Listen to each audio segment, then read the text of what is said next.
televizorları açıb, qabaqlarında yatmaq, onlara baxmaq, vaxtı orada keçirmək. Vallahi Allah Subhanahu taala hər bir anı səndən soruşacaq. Səndən, evində olanlardan sən başçısan. Ailədə sən başçısan. Allah Subhanahu taala o uşaqları soruşacaq səndən. Alıb gətirdiyin televizoru soruşacaq səndən. Sən onlara Quran-Kərimi hədiyyə etmək əvəzinə, onlara televizorda kafirləri, müşrikləri, onların ədəblərini öyrətdin. Və sonra əxlaqını düzəldə bilmədin. Sonra söylədin ki, görəsən bu nə belə oldu? Nə üçün bu hala gəldi, çıxdı? Lakin bir dəfə özündən soruşmadın ki, evə gətirdiyim bunun axirətim üçün nə faydası var? Axirətimə faydası olacaqmı? Xəbərləri bəhanə elədin. Yalnız xəbərlərə baxacam dedin. Lakin xəbərlərdə musiqilər oldu mu? Xəbərlər arası mahnılar verildi mi?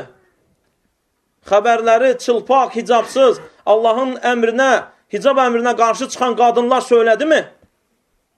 Vallahi hamısı oldu.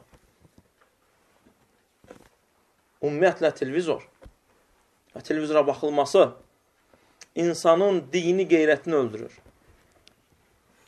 İnsanın dini qeyrətini öldürür. Allah üçün qəzəblənməyini öldürür. O qadını çılpaq görəndə sən onun xəbərlərinə baxdın, lakin hicab ayətini xatırlayıb qəzəblənmədin. İtirə bilərsən axı sən onu. Allah Rasulü bacarırsan əlinlə itir demədi. Sən yalnız gözləyəcəksən ki, hansısa bir hal olsun, kiməsə bir yumruq vurasan, bir əl qaldırasan, gücün çatır. Onun üçün sən alim olacaqsan, sahabənin əxlaqı ilə əxlaqlanacaqsan, gətirib evə qoymayacaqsan. Oturub kinolara baxdın, kişi ilə qadın yanaşı getdi. Səndə ona qarşı qəzəb olmadı. Naməhrəmlə naməhrəm ikisi bir yerdə getdi, əlindən tutdu, baxdı ona. Bir dəfə qəzəblənmədin Allah üçün. Gücün çatır sən ona, sındırmağa da, çölə atmağa da. Lakin o dərəcəyə çatmısan ki, bir an olsun belə evə girəndə ilk işin nə olur sənin? Əgər Allah Rasuluna sadiq tabi olansansa, Ayşə anamızdan soruşanda ki, Muhammed sallallahu aleyhi ve sellem evə girəndə ilk işi nə olardı? Nə ilə başlayırdı?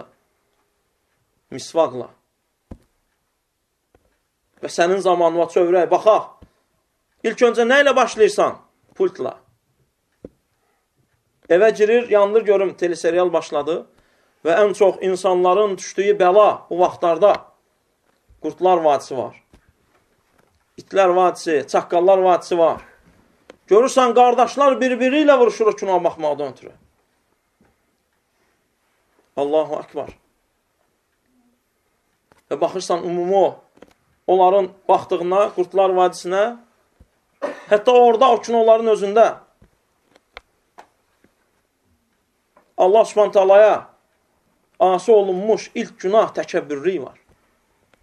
Görürsən, bu gəlir, bunu öldürür, təkəbbürlü halda. Obirsin, bir dənə xeyirlər götürmürsən, bir fayda götürmürsən, bir üstünlük götürmürsən və pisliyi də itirmirsən. Bəs hansı vaxtı gözləyirsən o pisliyi aradan qaldırmaq üçün? Dini qeyrətin qorunması üçün, qəlblərin sağlam olması üçün, nəsillərin doğru düzgün yetişməsi üçün televizora Allah üçün yox deyəcəksən. Nə özün baxmayacaqsan, evdən çıxardacaqsan. Çünki səni doğru düzgün əxlaq üzərində yetişdirməyəcək. Hansısa bir kanalda xütbə verən bir qardaşı gördünüz, dərs keçənləri gördünüz, Allahın böyüklüyün, ucalığın, ağalığın, padşahlığın, qiyamət gününün tək sahibi olduğunu anlatan bir veriliş gördünüz. Muhammed sallallahu aleyhi ve sellemə tabi olmağa əmr edən kanallar gördünüz, şəxslər gördünüz. Allahı görməyəcəksən. Görəsən, namusdan çılpaqlar danışacaq. Ailədən, ailəsizlər danışacaq. Kişilikdən, üstünlükdən, qeyrətdən, kişiliyin ikinci cinsi olanlar danışacaq. Mavilər danışacaq. Kiminsə evinə qardaşlardan, onlardan biri gəlsə, özünə sığışdırmaz, atar qırağa. Lakin onların birini yox, minini evə gətirir. televizor bəs eləməyib, krosunu alır, tarelkasını alır, cihazlarını alır və xarab olanda evdəki qadınları elə bir halda yetişdirir ki, qadın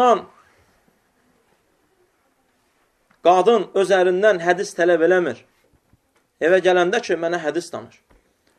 Quran-ı Kərimdən faydaları demir. Lakin televizor xarab olsa, həmən səhərdən axşama qədər onun başını ətin yər. Danışar, o qədər danışar. Sonra o kişi o televizoru belinə vurub aparacaq. Asiliyi düzəltdirməyə aparacaq. Və sonra da gətirəcək. Və yenə davam eləyəcək belə. Günahın üzərinə günah, zəlalətin üzərinə zəlalət.